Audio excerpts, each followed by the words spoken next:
À 27 ans ils étaient au sommet de leur art, mais leur destin a basculé dans la tragédie. De Janis Joplin à Amy Winehouse en passant par Jimi Hendrix et Kurt Cobain, le club des 27 fascine et interroge. Certains l'interprètent comme le symbole d'un âge maudit dans l'histoire de la musique. Laissez-moi vous présenter le club des 27, le club maudit. Le club des 27, un nom qui résonne dans le monde de la musique comme une malédiction mystérieuse. Il désigne un groupe de célèbres artistes qui ont tous trouvé la mort à l'âge de 27 ans. Cette coïncidence macabre a alimenté de nombreuses spéculations et théories, donnant naissance à la légende du club des 27. Mais est-ce réellement un phénomène mystique ou simplement une série de tragédies qui a frappé le monde de la musique? La légende naît entre 1969 et 1971, alors que le monde du rock compte 4 morts en seulement 3 ans. Brian Jones, Jimi Hendrix, Janis Joplin et Jim Morrison décèdent tragiquement au sommet de leur gloire. Mais la coïncidence ne s'arrête pas là. Leurs disparitions suivent plus ou moins le même schéma. Abus d'alcool et de drogue, dépression, le tout associé à un succès fulgurant. Je vais vous présenter maintenant les différents artistes qui composent actuellement cette liste. Le premier à avoir alimenté ce mythe n'est autre que le guitariste de blues Robert Johnson. Décédé en 1938, la légende raconte qu'il aurait vendu son âme au diable, au croisement de 2 routes du Mississippi, en échange de son extraordinaire talent pour la musique. Sa mort reste mystérieuse. Selon certains, il aurait été empoisonné par un mari jaloux. Il n'existe aucun certificat officiel de son décès. On sait seulement qu'il est mort dans la misère à Greenwood dans le Mississippi. Brian Jones. Membre fondateur des Rolling Stones, il est un prodige de blues et un multi-instrumentaliste surdoué. Leader du groupe à ses débuts sans jamais être véritablement considéré comme un compositeur à part entière, il est ensuite relégué au second plan par l'influence grandissante du duo Mick Jagger et Keith Richards. Dépressif, drogué et isolé, il quitte le groupe en juin 1969. Le 3 juillet 1969, il est retrouvé noyé dans sa piscine à Coachford Farm, dans le Sussex. La cause officielle est la noyade sous l'emprise de substances, mais les théories évoquent un meurtre. Certaines de ces théories, sans fondement, évoquaient même un meurtre dans lequel des membres du groupe seraient impliqués. Jimi Hendrix. Malgré une carrière internationale longue de seulement 4 ans, il est considéré comme l'un des virtuoses de la guitare électrique du XXe siècle. En août 2009, Time Magazine le classe premier de sa liste des 10 meilleurs joueurs de guitare électrique de tous les temps. Son influence dépasse largement le cadre de la musique rock et la plupart des styles musicaux qui se développent dans les années 1970 reprennent certains éléments de sa musique. En milieu de matinée du 18 septembre 1970, Hendrix est retrouvé mort dans un appartement au Samarkand Hotel de Londres. Les circonstances exactes de sa mort sont incertaines, mais il semble être mort asphyxié par son vomi, à la suite d'un abus de barbiturique lié à une prise d'alcool. Son ancien assistant affirme qu'il aurait été assassiné par son manager qui lui aurait fait ingurgiter de force des pilules et de l'alcool. Aucune preuve n'est venue étayer cette théorie. Depuis sa mort, dans la plupart des classements dédiés aux guitaristes de blues et de rock, il reste numéro 1. Il est décédé 2 mois avant ses 28 ans. Janis Joplin. Voix rauque, présence animale, Janis Joplin a été la première grande rockeuse à briser les codes. Elle marque les esprits par ses performances vocales et sa présence scénique électrique pour ses fans. Elle insuffle au rock une force féminine brute, mêlée de blues, de douleur et de désir de liberté. Elle a été également arrangeuse, peintre et danseuse. Elle meurt le 4 octobre 1970 d'une overdose d'héroïne dans une chambre d'hôtel à Los Angeles. Elle était en plein enregistrement de son album Pearl, publié à titre posthume. Son dernier enregistrement est un chant qu'elle avait composé pour l'anniversaire de John Lennon le 9 octobre 1970. John Lennon racontera plus tard que l'enregistrement n'est arrivé chez lui à New York qu'après la mort de Janis Joplin. Elle est décédée 2 semaines après Jimi Hendrix. Jim Morrison. Leader charismatique des Doors, Jim Morrison est à la fois chanteur, poète et figure de l'underground américain. Fasciné par Rimbaud et Baudelaire, Il s'impose comme l'incarnation du rock littéraire et incandescent. Sex symbole au comportement volontairement excessif, il devient une véritable idole du rock, mais aussi intellectuel engagé dans le mouvement du protest song, en particulier contre la guerre du Vietnam. Il ne revendique toutefois aucune idée politique. Le 5 juillet, le bruit court à Los Angeles selon lequel Jim Morrison serait mort. Rien de bien alarmant, au cours des années 1967 à 1968, il s'est rarement écoulé un mois sans que de telles rumeurs ne courent. Dépêché à Paris le 6 juillet, le manager des Doors ne peut que constater la mort de Jim. Le rapport de police mentionne une crise cardiaque dans sa baignoire de l'appartement rue Beautreilly dans le 4e arrondissement de Paris. Différentes théories et rumeurs sur la cause de sa mort commencent à circuler. On parle de crise cardiaque, de suicide et d'une overdose d'héroïne dans un bar qui aurait mal tourné. Le corps de Jim Morrison aurait ensuite été ramené dans son appartement où on l'aurait mis dans sa baignoire afin de compliquer la détermination de l'heure du décès. Cette dernière théorie est soutenue par Marianne Faithfull et Philippe Manœuvre. L'inscription suivante est gravée sur sa tombe. Fidèle à ses démons. Kurt Cobain. Leader de Nirvana, pionnier du rock grunge, un nouveau courant du rock alternatif issu du punk et du hard rock, il cristallise l'angoisse existentielle des années 90 entre rage pure et dépression silencieuse. Kurt Cobain a du mal à concilier l'énorme succès de Nirvana avec ses racines underground. Il s'estime persécuté par les médias, se comparant à l'actrice maudite Frances Farmer. Il n'accepte pas le fait que son public apprécie sa musique sans adhérer au message qu'il souhaite faire passer. Il est très choqué d'apprendre que 2 hommes ont violé une femme en chantant le titre de Nirvana, Polly. Ce titre s'inspire justement d'un fait divers similaire, mais dans le but de dénoncer le viol. Pendant la majeure partie de sa vie, Kurt Cobain a souffert de dépression, de bronchite chronique et de douleurs intenses à l'estomac. Selon ses dires, la seule chose qui l'ait vraiment soulagé est l'automédication par la prise d'héroïne. Le 8 avril 1994, un électricien nommé Gary Smith découvre le corps de Kurt Cobain dans une pièce située au-dessus du garage de sa maison à Seattle. La police trouve près du corps de Kurt une lettre de suicide et un fusil. Le rapport de l'autopsie conclura à un suicide par balle tirée dans la tête. La date de la mort est estimée au 5 avril 1994. Dans sa lettre d'adieu adressée à Boda, son ami imaginaire d'enfance, Kurt Cobain cite une phrase d'une chanson de Neil Young, « Mieux vaut brûler franchement que s'éteindre à petit feu ». Comme bien souvent dans ce genre d'affaires, la version officielle de sa mort a été remise en question et plusieurs théories évoquent la piste d'un meurtre. Amy Winehouse. Voix rauque, silhouette frêle, regard perdu. Amy Winehouse a envoûté le monde avec son album Back to Black. Sa musique, nourrie de jazz, de soul et de douleur intime, trahissait ses blessures profondes. Elle gagne 5 Grammy Awards, mais reste incapable de se libérer de ses démons. Amy Winehouse a également attiré l'attention des médias pour son apparence, notamment sa coiffure, ses tatouages et son maquillage appuyé à l'eyeliner, et a inspiré plusieurs stylistes. La chanteuse connaît des problèmes de dépression, de toxicomanie, d'alcoolisme et de boulimie, largement relayés par les tabloïds à partir de 2007. Les problèmes judiciaires d'Amy Winehouse sont un élément important de la couverture médiatique que reçut la chanteuse et sont largement commentés dans la presse, sur Internet et à la télévision. Le 23 juillet 2011, elle est retrouvée morte dans son appartement londonien, à la suite de l'ingestion d'une quantité élevée d'alcool après une période d'abstinence. Le lendemain de sa mort, ses parents Mitch et Janice se retrouvent devant son domicile de tandem, pleurent et se soutiennent mutuellement devant un parterre de fleurs et de témoignages de chagrin déposés par ses admirateurs. Contrairement au rite juif, elle est ensuite incinérée et ses cendres sont enterrées à côté de celles de sa grand-mère Cynthia Levy. Je crois qu'il est utile d'apporter une petite précision. On peut affirmer sans conteste que les artistes qui viennent d'être cités sont les plus connus à faire partie du club des 27, sans pour autant offenser tous les autres membres présents sur cette liste. Il ne faut pas oublier que cette liste évolue sans cesse et qu'elle a été élargie à diverses personnalités pas forcément chanteuses ou chanteurs, mais ayant un lien avec le monde de la musique.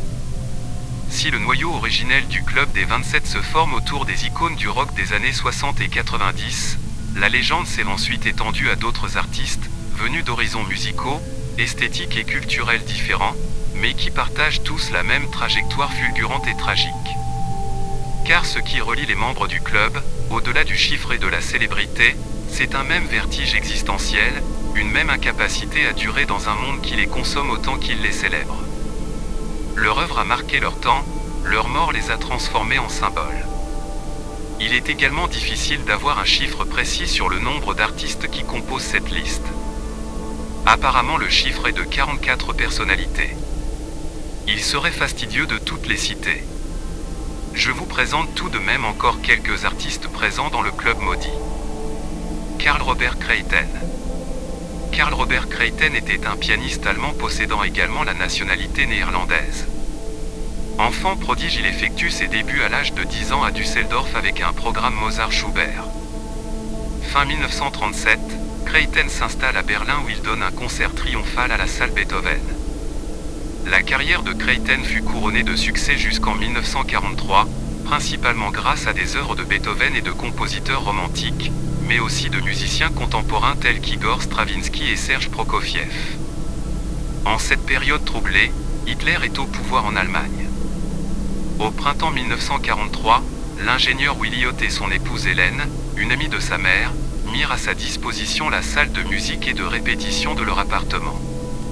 Lorsque Creighton y tint des propos dénigrants envers le national-socialisme en privé et déclara la guerre perdue, Hélène Ott le dénonça à sa voisine, directrice de formation pour la Ligue des femmes nazies.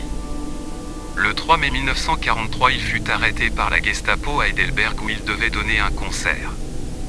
Après 4 mois de détention, il fut jugé devant le tribunal populaire où le juge-président Roland Fressler le condamne à mort le 3 septembre 1943 pour avoir prétendument aidé l'ennemi et sapé l'effort de guerre.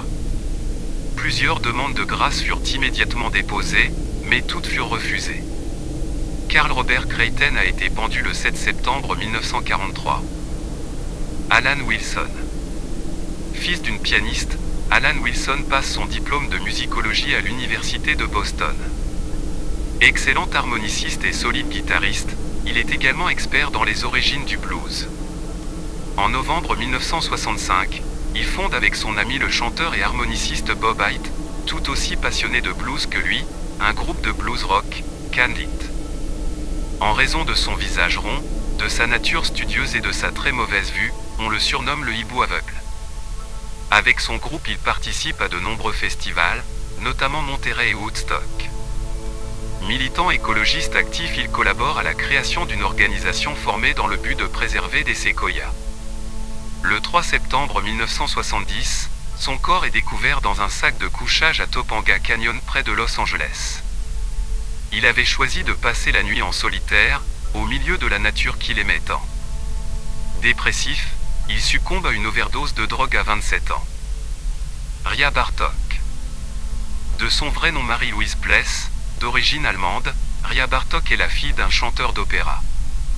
Arrivée en France, elle étudie à l'Alliance française puis devient assistante médicale pour gagner un peu d'argent.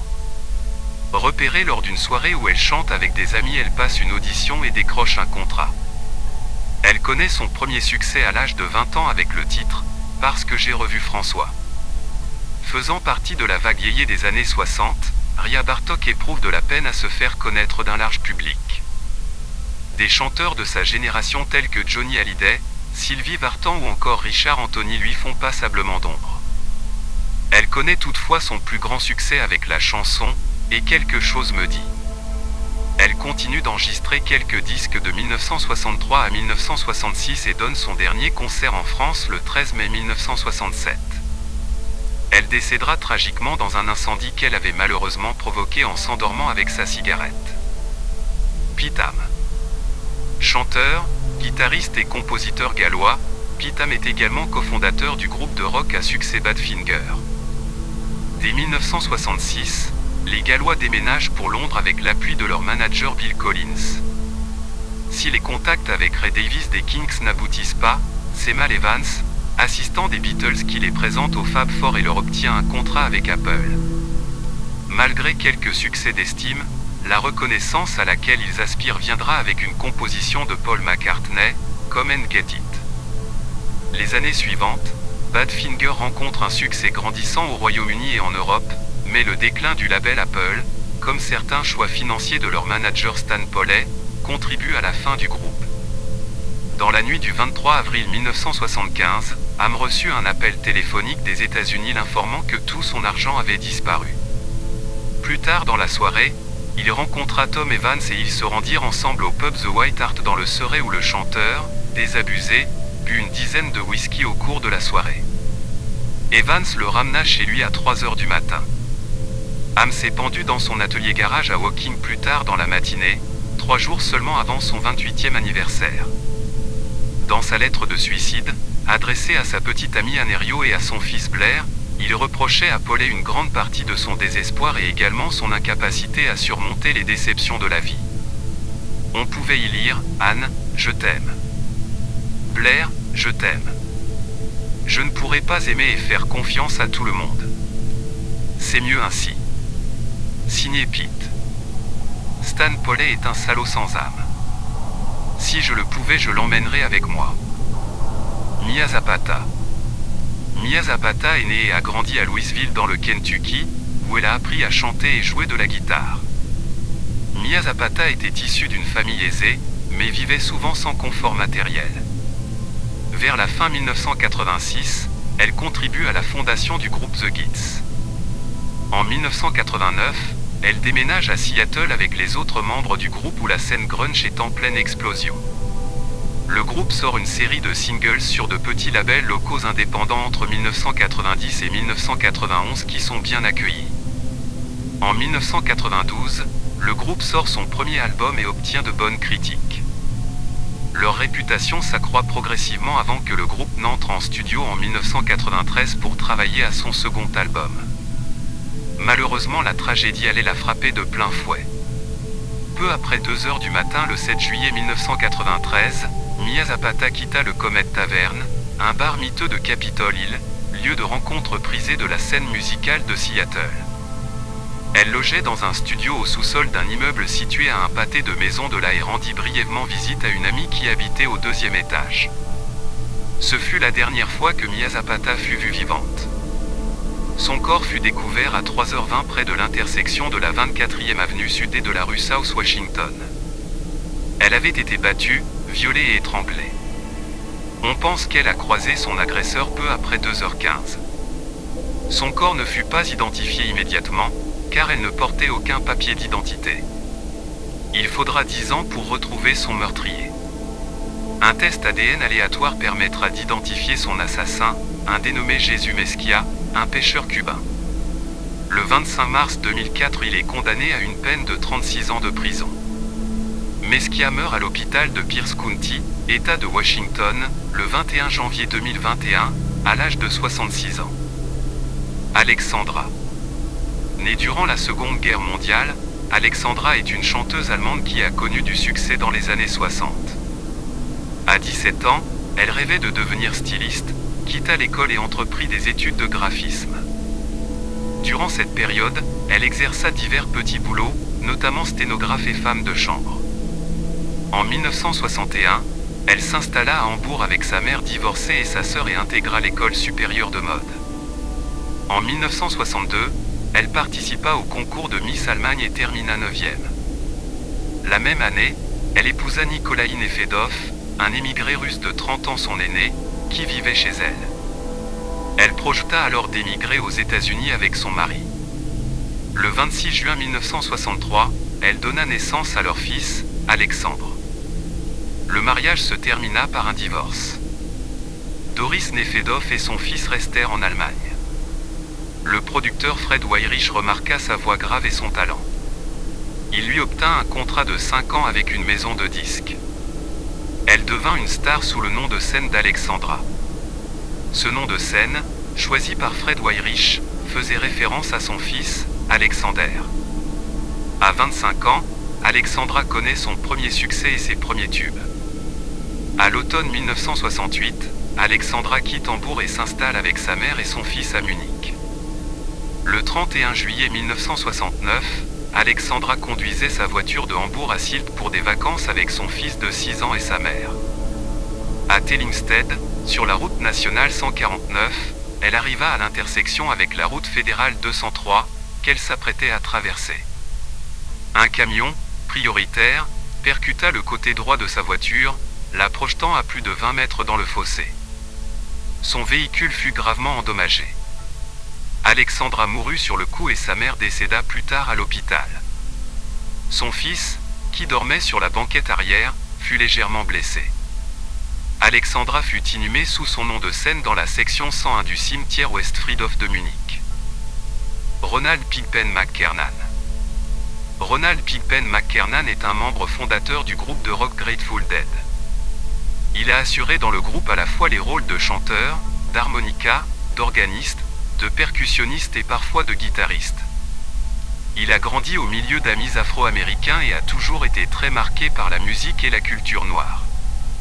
On dit souvent que Jerry Garcia aurait donné à Ron McKernan son surnom de Pigpen, mais en fait c'est un copain de lycée appelé Roger qui lui a donné le surnom en référence au personnage des Peanuts, ami de Charlie Brown et sur l'approche funky de la vie. Il a participé à tous les groupes qui ont précédé la formation de Grateful Dead. En 1967 et 1968, Mickey Hart et Tom Constantine ont rejoint Grateful Dead, faisant évoluer le groupe du blues vers un genre plus psychédélique influencé par le jazz d'avant-garde et les musiques traditionnelles. En 1970, Ronald commence à éprouver des problèmes hépatiques d'origine congénitale aggravés par ses années de boissons excessives. Sa santé se dégrade au point qu'il ne peut plus ni voyager ni participer aux concerts du groupe. Le concert du 17 juin 1972 à Los Angeles constitue sa dernière apparition sur scène. Le 8 mars 1973, il est retrouvé mort par hémorragie digestive dans sa maison en Californie. Peu de temps avant de mourir, il avait refusé de rencontrer les autres membres du groupe en leur disant ceci. « Je ne veux pas que vous soyez près de moi quand je mourrai. » Leslie Harvey. Leslie Harvey est un guitariste écossais, membre de plusieurs groupes de la fin des années 60 et du début des années 70. En 1969, il rejoint le groupe écossais Cartoon afin d'enregistrer quelques chansons pour leur deuxième album, et l'accompagne pendant leur tournée américaine. Il a cofondé le groupe Stone the Crow fin 1969, groupe de blues rock et de soul. Il explique avoir trouvé le nom du groupe d'après une exclamation britannique de surprise ou de choc. En décembre 1969, Harvey a joué de la guitare sur l'album The Loner de Maurice Gibb, membre des Bee Gees, mais seul le single Railroad a été commercialisé. L'album reste inédit à ce jour. Le 3 mai 1972, alors qu'il se produisait sur scène avec Stone the Crow au Top Rank Suite de Swansea, il fut électrocuté devant le public en touchant un microphone non relié à la terre, tandis que les doigts de son autre main tenaient les cordes de sa guitare. Un technicien tenta de débrancher la guitare, mais en vain. Une ambulance fut appelée, mais Harvey fut déclaré mort à son arrivée des suites de ses blessures. Il a été affirmé à tort que l'incident s'était produit un jour de pluie avec des flaques d'eau sur scène, or le Swansea Top Rank était une salle couverte, ce qui rendait cela impossible. Chris Bell. Christopher Brandford Bell était un musicien, chanteur et auteur-compositeur américain. Avec Alex Chilton, il a dirigé le groupe Big Star, dont le premier album paru en 1972 a connu un grand succès. Il a également mené une carrière solo au milieu des années 1970. Musicien précoce, il commence la musique à l'âge de 12 ans, fortement influencé par les Beatles et d'autres groupes anglais. Avant sa collaboration avec Alex Chilton dans les années 1970, Bell a joué dans plusieurs groupes de garage de Memphis dès les années 1960, puis le succès arriva enfin avec le groupe Big Star. Même au sein du groupe, il conservera fidèlement ses influences pop, notamment celles des Beatles, ceci tout au long de sa carrière. En 1972, suite à un échec commercial, Bell quitte le groupe et se consacre maintenant à sa carrière solo. Il lutta contre la dépression jusqu'à la fin de sa vie.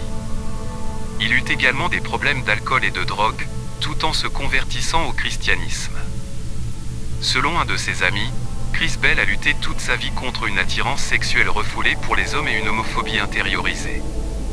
Plus tard, il s'est tourné vers le christianisme évangélique pour tenter de gérer sa relation difficile avec sa propre sexualité, ses amis rapportant qu'il était déterminé à ne pas être homosexuel. Selon ses dires, il a également eu des pensées et tendances suicidaires à certains moments de sa vie.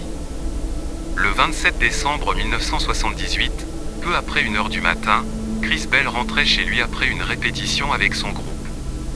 Pour une raison inconnue, il perdit le contrôle de sa voiture et percuta un lampadaire en bois en bord de route. Le poteau s'effondra et le tua sur le coup. Ses obsèques eurent lieu le lendemain. Jesse Belvin. Jesse Belvin est un chanteur, pianiste et compositeur américain de rhythm and blues, populaire dans les années 1950. Au début de sa carrière, il assure régulièrement la première partie de certains grands artistes et rejoint finalement un quatuor vocal. Malgré le succès mitigé de ses premiers disques solo, il persévère et son 4e disque atteint la 2e place du Billboard américain en 1953. Enrôlé la même année dans l'armée, Jesse Belvin continue à écrire des chansons. Inspiré par sa femme et manager pour développer son style, Belvin signe chez RCA Records en 1959 et connaît immédiatement un succès fulgurant avec la chanson « Guess Who ». Écrite par son épouse, cette chanson, à l'origine une lettre d'amour qu'elle lui adressait, est transformée par Belvin en un tube. Avant la sortie de l'album, Belvin partagea l'affiche avec Jackie Wilson et Mark Johnson à Little Rock dans l'Arkansas, le 6 février 1960. Il s'agissait du tout premier concert mixte de l'histoire de Little Rock. Le spectacle fut interrompu à 2 reprises par des blancs dans la salle qui proféraient des insultes racistes et sommaient les adolescents blancs présents de quitter les lieux.